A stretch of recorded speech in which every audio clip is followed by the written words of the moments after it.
Les acouphènes sont produits par le cerveau. Et là, les avancées actuelles de la neuroscience ont montré que le cerveau, contrairement à ce qu'on pensait, est capable de se remoduler, est capable d'évoluer. C'est ce qu'on appelle finalement la neuroplasticité. Le son, finalement, c'est une vibration de l'air. Cette vibration de l'air arrive au niveau du tympan. Le tympan conduit cette vibration et la transforme en signal électrique. Ce signal électrique est véhiculé jusqu'au cerveau par le nerf auditif. Alors effectivement, les acouphènes sont une cause de consultation en ORL extrêmement fréquente. Et pourtant, effectivement, les ORL sont bien souvent démunis parce qu'il n'y a pas vraiment de traitement très spécifique par rapport à l'acouphène. Finalement, les acouphènes, comme les douleurs, sont une création au niveau du cerveau. L'inconvénient des acouphènes qui sont des sons continus, c'est qu'ils ont ce qu'on appelle une connotation aversive. C'est-à-dire que le cerveau les perçoit comme potentiellement dangereux. Bonsoir à tous et bienvenue dans cette conférence spéciale consacrée aux acouphènes et aux nouvelles techniques pour tenter de les soulager. Pour cette conférence, nous avons la grande chance d'accueillir le docteur Denis Coester. Denis Coester est ancien chef de clinique à l'hôpital universitaire de Lyon. Il est médecin anesthésiste à la clinique Lamiotte à Paris. Il s'est également spécialisé en neurosciences et diplômé en hypnose médicale depuis plus de 10 ans. Il utilise d'ailleurs l'hypnose en anesthésie lors de certaines opérations chirurgicales. Mais ce n'est pas tout. Denis Coester s'est aussi formé à la micronutrition, à la cohérence cardiaque ou encore à l'EFT. Alors vous le connaissez peut-être déjà, il a collaboré avec Pure Santé pour réaliser une méthode d'hypnose contre l'addiction au sucre qui est maintenant suivie par plus de 4500 personnes. Dans son cabinet à Paris, Denis Coester aide des patients venus le voir pour de nombreux problèmes différents. Et l'une de ses spécialités, c'est justement les acouphènes. Il a déjà aidé des centaines de patients à soulager leurs acouphènes. Et bonne nouvelle, il a accepté ce soir de partager tous ses secrets dans cette grande conférence. Lors de cette conférence, Denis vous révélera des approches inédites contre les acouphènes. Si vous pensez avoir tout essayé, je vous conseille de bien écouter cette conférence. Vous découvrirez notamment pourquoi il est faux de croire qu'on ne peut rien faire contre les acouphènes et comment vous pouvez profiter de cette découverte. La récente découverte qui ouvre la voie à de nouvelles approches naturelles. Des révélations inédites sur les médicaments généralement prescrits contre les acouphènes. Comment votre cerveau peut modifier ce qu'il entend et littéralement effacer certains bruits gênants. De nombreux conseils pratiques que vous pourrez appliquer dès ce soir pour agir sur vos acouphènes. Et enfin, une nouvelle méthode inédite qui pourrait vous faire oublier vos acouphènes. J'accueille tout de suite Denis Coester. Bonjour Denis. Bonjour Caroline. Alors avant de rentrer dans le vif du sujet, je pense qu'il est important de rappeler à nos spectateurs que les acouphènes ne sont pas un problème à prendre à la légère. Qu'est-ce que ça fait de vivre avec des acouphènes au quotidien? Alors effectivement, les acouphènes sont une cause de consultation en ORL extrêmement fréquente. Et pourtant, effectivement, les ORL sont bien souvent démunis parce qu'il n'y a pas vraiment de traitement très spécifique par rapport à l'acouphène. Vivre avec un acouphène, ça veut dire éventuellement se réveiller le matin avec un sifflement ou bien avec un espèce de vrombissement, un petit peu comme l'impression d'avoir un moustique dans l'oreille, et ce d'une manière éventuellement permanente. Et les personnes qui ont ce genre de problème le vivent vraiment très mal, souvent parce que ça provoque du stress, ça provoque également des gênes au niveau de la qualité du sommeil. D'accord. Et ça peut aller jusqu'à de la dépression ou des insomnies? Ah, complètement. Il faut savoir que les acouphènes sont bien souvent liés au stress et peuvent entraîner de la dépression, voire même des troubles anxieux, et certains cas ont même conduit au suicide. Il y a un musicien anglais assez connu qui finalement, après des années et des années à supporter ces acouphènes, a mis à fin à ses jours. Oui, les conséquences peuvent être dramatiques. Les conséquences peuvent être vraiment dramatiques. Alors, ce que les patients entendent assez souvent, c'est qu'on ne peut rien faire, il faut vivre avec ces acouphènes. De nombreux spécialistes ORL, vous l'avez dit, sont démunis et les patients pensent au bout d'un moment que les acouphènes sont incurables. Qu'est-ce que vous répondez à ce fatalisme? Le problème des acouphènes, c'est un petit peu comme toutes ces pathologies que la science actuelle, la médecine actuelle n'arrive pas à traiter, comme par exemple certaines douleurs chroniques. Les médecins finissent par dire il faut vivre avec, il faut faire avec, il faut le supporter. Et les patients ne peuvent plus recevoir ce genre de réponse à leurs questions. Mais en même temps, bien souvent, les médecins sont démunis. Alors, j'ai cru comprendre qu'il y avait eu des nouvelles avancées, des nouvelles découvertes cette année en matière d'acouphènes et de compréhension des acouphènes. Et malgré cela, les médecins n'ont toujours pas de solution vraiment efficace à proposer aux patients. Non, parce que, en fait, si on fait je dirais un petit peu l'historique du traitement des acouphènes. Au début, les médecins pensaient que c'était un problème dû à l'oreille. Donc, au début, la recherche était plutôt orientée sur comment travailler sur l'oreille pour modifier l'acouphène. Finalement, effectivement, depuis ces recherches relativement récentes, on sait que l'origine des acouphènes n'est pas vraiment due à l'oreille, mais due plutôt à une réponse du cerveau par rapport à un problème de l'oreille. Alors, par le passé, qu'est-ce que les médecins préconisaient ou les ORL préconisaient lorsqu'un patient venait les voir avec des problèmes d'acouphènes? Alors, il y a différents traitements qui ont été utilisés. Il y a une molécule, le triméthazidine, qui a été utilisée à une certaine époque, qui n'est plus vraiment préconisée. Parfois également, en désespoir de cause, les médecins prescrivaient des anxiolytiques, voire des antidépresseurs. Ainsi, ils pouvaient gérer plus ou moins les troubles anxio-dépressifs des patients, mais par contre, ça ne changeait rien par rapport à l'acouphène lui-même. L'avantage au moins, c'est que les patients pouvaient dormir, ce qui était déjà une bonne chose, et pouvaient avoir un stress qui était un petit peu diminué. J'imagine qu'il y avait des effets secondaires indésirables aussi avec C'est le problème de tous les psychotropes, que ce soit les benzodiazépines ou les antidépresseurs. Il y a des complications propres à ces molécules. Mais maintenant, c'est un pis-aller qui a rendu des services. À force d'errer de spécialiste en spécialiste, les patients se rendent compte que parfois la médecine classique ne suffit pas à les aider et certains se tournent vers d'autres solutions comme la psychothérapie, les plantes et les bruits blancs. Oui, tout à fait.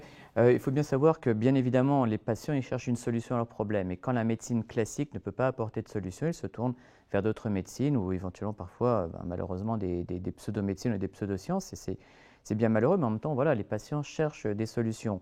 En phytothérapie, par exemple, le ginkgo a été utilisé, l'acupuncture est également utilisée. Les bruits blancs, on peut en trouver sur Internet. Hein. Il y a on trouve des vidéos de bruits blancs sur Internet. Il y a tout un tas, parfois même, de gadgets, mais le problème, c'est que toutes ces solutions sont symptomatiques, fonctionnent chez certaines personnes et bien souvent ne sont pas pérennes. D'accord, donc les patients comme les médecins et les thérapeutes tâtonnent un peu dans Voilà, les patients tâtonnent, les ORL aussi, hein, je pense que les ORL, ils aimeraient vraiment aussi trouver des solutions et proposer des solutions, mais force est de constater que les solutions concernant les acouphènes, il n'y en a pas vraiment encore. Denis, vous vous tenez très informé de l'actualité scientifique. Il y a eu justement au sujet des acouphènes de récentes découvertes en 2017 et en 2019.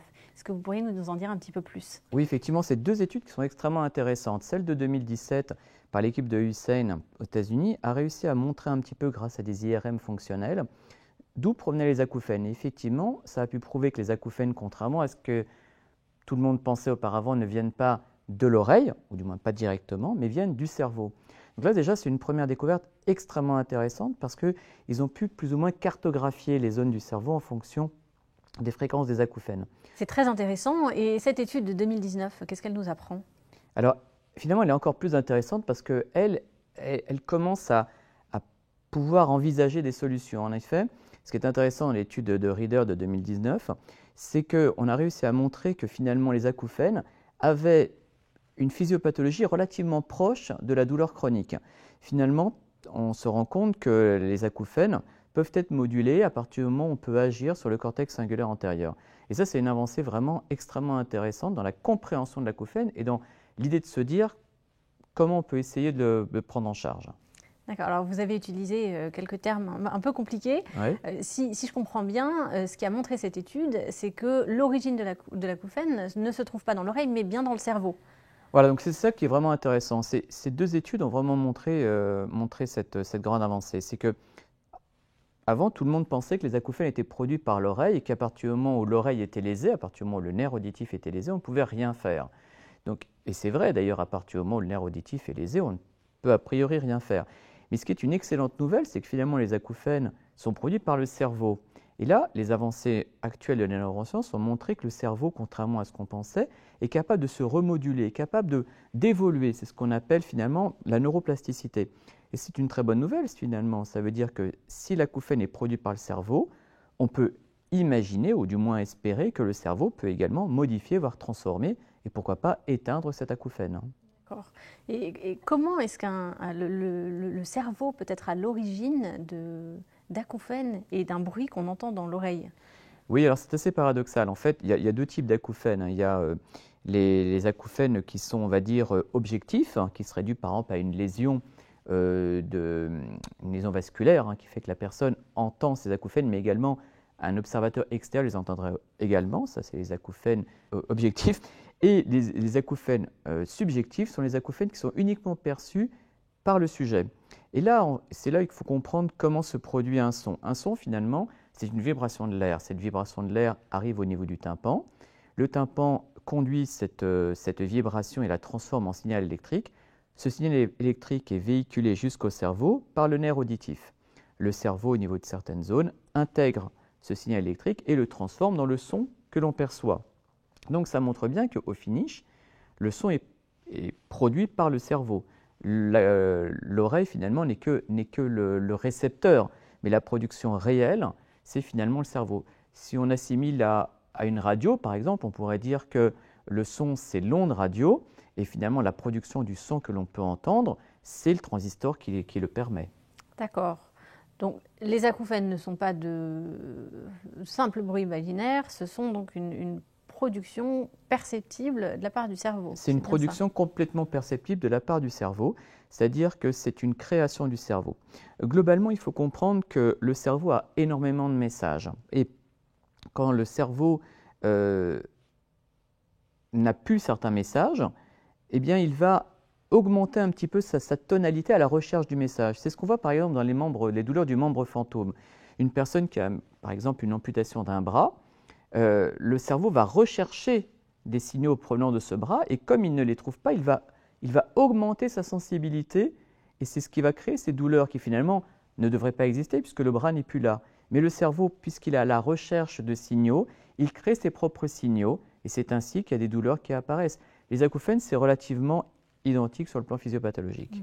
Et finalement, c'est plutôt une bonne nouvelle pour le traitement ou des solutions contre les acouphènes. Alors effectivement, c'est là où je disais que c'était une bonne nouvelle parce que autant le nerf auditif ou l'oreille, à partir du moment où elle est lésée, on ne peut plus rien faire, autant le cerveau, on sait grâce à la neuroplasticité qu'il peut y avoir des améliorations, il peut y avoir des effets positifs par différentes méthodes, comme par exemple l'hypnose, qui est très utilisée depuis des années dans les douleurs chroniques. On s'est rendu compte que ça fonctionnait également très bien dans les acouphènes et finalement, ce n'est qu'assez récemment qu'on comprend pourquoi ça fonctionne.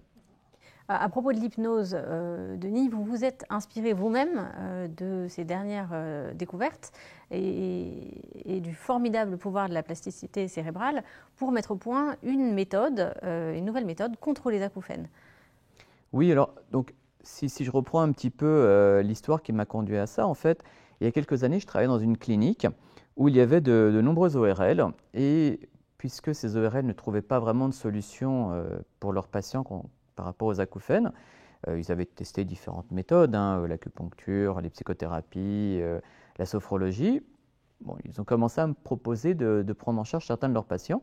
Et effectivement, au début, je tâtonnais un petit peu et je me suis rendu compte que l'hypnose fonctionnait très bien. Au début, je ne comprenais pas vraiment pourquoi ça fonctionnait. Mais en tout cas, j'appliquais certaines stratégies qui étaient assez proches des stratégies de la douleur. Et il y avait une très bonne efficacité. Au début, je ne comprenais pas pourquoi. Et finalement, c'est l'étude récente de 2019 qui m'a permis de comprendre pourquoi, effectivement, puisque les acouphènes peuvent être modulés au niveau du cortex cingulaire antérieur. Or, on sait que justement, l'hypnose, dans le cadre de la douleur, a une action au niveau du cortex cingulaire antérieur. Donc, je pense qu'on peut dire que finalement, l'hypnose fonctionne dans les acouphènes par l'intermédiaire d'une action sur le cortex cingulaire antérieur.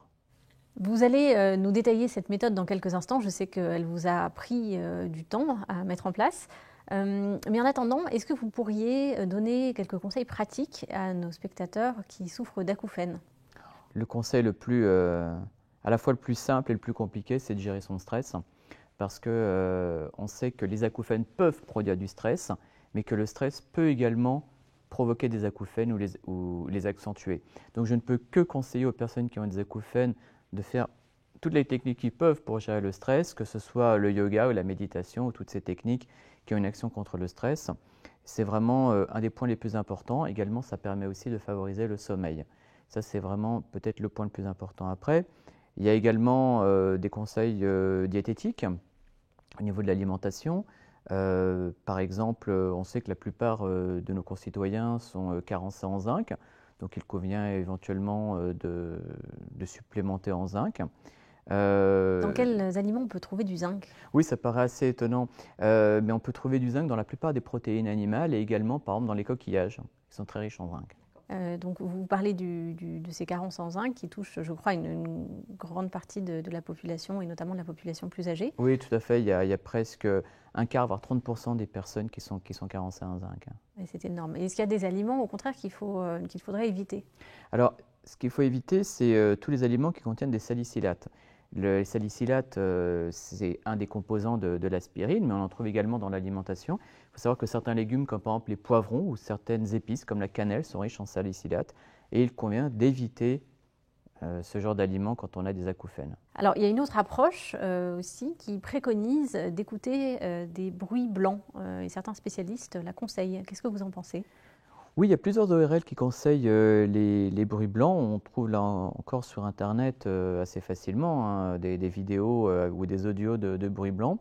Alors, le principe d'un bruit blanc, c'est tout simplement d'émettre une séquence avec quasiment toutes les fréquences sonores audibles. L'idée, c'est qu'en envoyant toutes les séquences sonores, on pourrait éventuellement masquer l'acouphène. Et c'est effectivement relativement efficace chez certaines personnes. Maintenant, il faut quand même savoir que ces bruits blancs, c'est comme le grésillement d'une myrrhe à l'époque où on avait les télévisions qui, en fin de programme, se mettaient en off. Donc, ce n'est pas un son extrêmement agréable. D'accord. Je sais qu'il y a d'autres types de sons dont j'ai entendu parler et de sons sonores qui pourraient également aider. Voilà, on peut il y a les bruits roses. Les bruits roses qui sont relativement proches des bruits blancs dans le concept, mais qui sont un petit peu plus graves et beaucoup plus agréables à entendre. Et ils seraient plus efficaces que les bruits blancs? Et en plus, a priori, plus efficaces pour masquer l'acouphène. Vous parlez de bruits blancs, de bruits roses. Est-ce que ces fonds sonores, ces bruits sont véritablement efficaces sur le long terme? Alors, il y a une réelle efficacité de ces bruits blancs, de ces bruits roses, tout simplement parce qu'ils permettent de masquer un petit peu les acouphènes. Ça permet au cerveau de s'habituer un petit peu au son et donc comme ça un petit peu, je dirais, de noyer dans le brouillard les acouphènes. Maintenant, l'inconvénient de tous ces bruits que l'on peut trouver sur Internet, hein, qu'on peut trouver gratuitement sur Internet, c'est que ce sont des fréquences fixes et on sait au contraire que parfois certaines fréquences fixes peuvent provoquer ou favoriser les acouphènes. Donc finalement, ce n'est pas la panacée. De plus, utilisés seuls, ils sont rarement suffisamment efficaces. Alors, pour reprendre, vous nous avez parlé de la micronutrition, des fonds sonores. Je sais que vous conseillez ces approches à vos patients, mais que ces approches font partie d'une approche plus globale que vous préconisez. Est-ce que vous pourriez nous en parler? Oui, alors donc l'idée, c'est vraiment d'optimiser en associant différentes techniques. Finalement, moi, j'aime bien utiliser le fond sonore parce que je trouve ça extrêmement relaxant. Mais donc un fond sonore, comme je l'ai dit, avec des fréquences qui seraient variables et pas uniquement des fréquences fixes. Également la micronutrition, puisque comme j'ai dit tout à l'heure, la plupart des personnes qui ont des acouphènes ont des carences. Hein, donc c'est important également de s'occuper des carences micronutritionnelles. Également intéressant de conseiller une alimentation qui ne soit pas trop pro-oxydante, hein, parce qu'on sait que l'alimentation oxydante peut également favoriser les acouphènes. Et en plus de ça, effectivement, parce que j'ai beaucoup travaillé sur ce domaine, j'associe également l'hypnose. Déjà parce que je sais que c'est efficace pour l'avoir pratiqué, je sais que c'est efficace parce que également plusieurs recherches ont montré que ça l'était, et surtout parce que depuis quelques mois, on comprend pourquoi ça fonctionne, comment ça fonctionne au niveau du cerveau, par cette action sur le cortex cingulaire antérieur. Alors expliquez-nous, s'il vous plaît, plus en détail, comment l'hypnose peut agir sur les acouphènes. Alors il faut comprendre que, en fait, le cerveau est totalement isolé dans sa boîte crânienne. Le cerveau est totalement dépendant de nos 5 sens. La vue, l'ouïe, le toucher, l'odorat et le goût. Donc comme le cerveau est complètement isolé, il a besoin effectivement de ces sens pour communiquer avec l'extérieur. Seulement, si notre cerveau était toujours à l'affût de tout ce que nos sens pouvaient nous apporter comme information, la vie serait absolument insupportable. Donc il y a ce qu'on appelle un phénomène d'habituation, c'est-à-dire que le cerveau, à partir du moment où il a un stimulus qui est continu et qui est sans danger, le cerveau arrive à l'oublier. C'est pour ça que par exemple, on peut oublier les chaussures que l'on porte, on peut oublier nos vêtements, tout simplement parce que le cerveau il a un petit peu éteint ses sensations. L'inconvénient des acouphènes qui sont des sons continus, c'est qu'ils ont ce qu'on appelle une connotation aversive. C'est-à-dire que le cerveau les perçoit comme potentiellement dangereux, ce qu'ils ne sont pas bien sûr. En tout cas, le cerveau les perçoit comme cela. Et c'est comme ça que finalement l'hypnose peut agir. L'hypnose peut modifier la perception du son pour justement faire comprendre au cerveau que c'est un son qui peut être oublié parce qu'il est complètement sans intérêt. D'accord, donc finalement l'hypnose agit sur les acouphènes de la même façon qu'elle agirait sur la douleur au niveau du cerveau. C'est un petit peu le même genre de principe, c'est un petit peu ce que personnellement j'avais constaté quand je pratiquais et c'est ce qui finalement a été relativement bien démontré par les études récentes. Est-ce que vous pourriez détailler un petit peu plus ces similitudes entre les acouphènes et la douleur? Finalement, les acouphènes, comme les douleurs, sont une création au niveau du cerveau. C'est-à-dire que la douleur, finalement, ce n'est qu'un message. Et après, c'est le cerveau qui, pour X ou Y raison, va l'assimiler comme étant quelque chose de négatif ou de désagréable. Les acouphènes, c'est la même chose. C'est-à-dire c'est une perception et le cerveau, pour X ou Y raison, va rendre cette perception désagréable. Donc, il y a relativement des similitudes.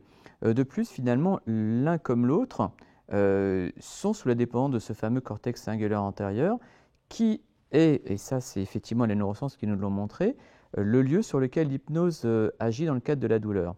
L'hypnose est extrêmement efficace dans le cadre de la douleur. Il y a plus de 1000 publications internationales qui ont montré le rôle de l'hypnose dans la douleur et également comment l'hypnose agissait. Donc finalement, ça ne peut que valider l'utilisation de l'hypnose dans les acouphènes. Donc finalement, selon vous, la meilleure solution pour agir sur les acouphènes, ce serait de prendre rendez-vous chez un hypnothérapeute? Je pense que la meilleure solution, si tant est qu'il y ait une solution que l'on puisse estimer être la meilleure, c'est au maximum d'utiliser différentes techniques et d'associer différentes techniques en synergie.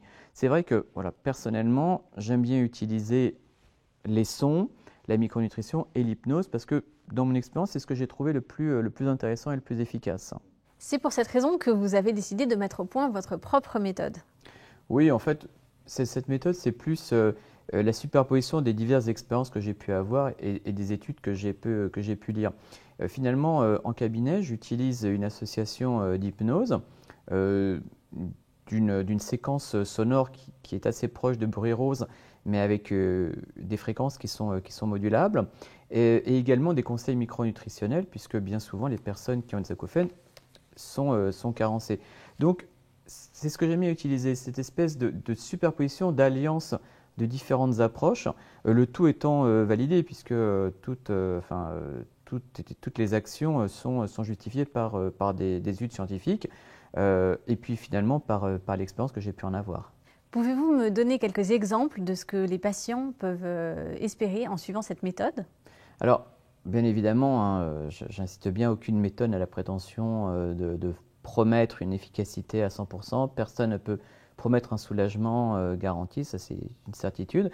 Mais par contre, effectivement, la plupart des patients voient quand même une amélioration, pas forcément immédiate, mais parfois ça peut prendre quelques jours. Mais en tout cas, il y a une amélioration au niveau de la qualité de vie, au niveau de l'anxiété qui est diminuée, au niveau également du sommeil, une grosse amélioration au niveau du sommeil. Et ça, pour les patients, c'est vraiment un plus parce que la plupart des personnes qui souffrent d'acouphènes ont des graves problèmes de sommeil. Le stress également, parce qu'au niveau du cerveau, il faut savoir que la zone d'intégration des sons est également relativement proche de la zone d'intégration des émotions. Et donc finalement, on sait que les acouphènes sont augmentés par le stress et que le stress augmente les acouphènes. Donc une des principales actions positives que les patients peuvent noter, c'est une amélioration de leur stress. D'accord. Et aussi une amélioration au niveau des acouphènes, j'imagine. Bien évidemment, une amélioration au niveau des acouphènes, mais en tout cas, ce qui est vraiment le plus notable au niveau de ce que peuvent rapporter les patients, c'est une diminution du stress et une amélioration de la qualité de vie au quotidien et du sommeil. Parce que finalement, c'est un peu le principe chez les personnes qui ont, comme les douleurs chroniques, d'ailleurs une diminution de leur douleur chronique, assez rapidement, ils ne parlent plus vraiment de la douleur, mais ils parlent plus de comment la douleur avait une influence au niveau de leur quotidien. Finalement, en soi, un acouphène, c'est juste une perception. Là où ça devient gênant, c'est que ça pourrit le quotidien. Très clairement, les gens qui ont des acouphènes, ils disent « mais ça me pourrit le quotidien ». Merci beaucoup, Denis. Merci, Caroline. Pour ces explications et votre présence ce soir. Merci bien.